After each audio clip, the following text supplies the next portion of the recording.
તો IDFC first બેંકમાં 590 કરોડનું કૌભાંડ સામે આવ્યું છે।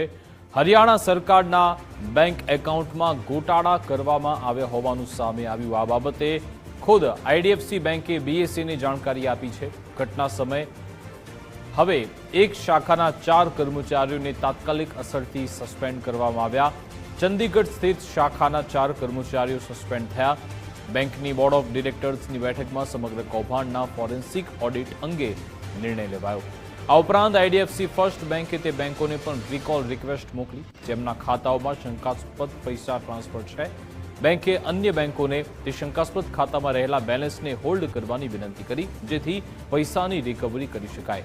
બેંકનું કહેવું છે કે નુકસાનનો સાચો અંદાજ તપાસ અને રિકવરીની પ્રક્રિયા પૂર્ણ થયા બાદ જ સામે આવશે।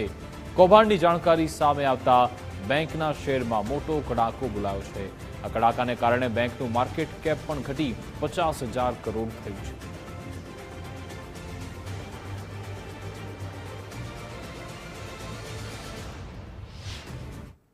निश्चित रूप से इसकी जांच होनी चाहिए कि आखिर सरकार का पैसा आरबीआई की गाइडलाइन के बावजूद प्राइवेट बैंकों में क्यों किया गया। कहीं ना कहीं निजी स्वार्थ के लिए हरियाणा प्रदेश के पैसे का दुरुपयोग किया गया।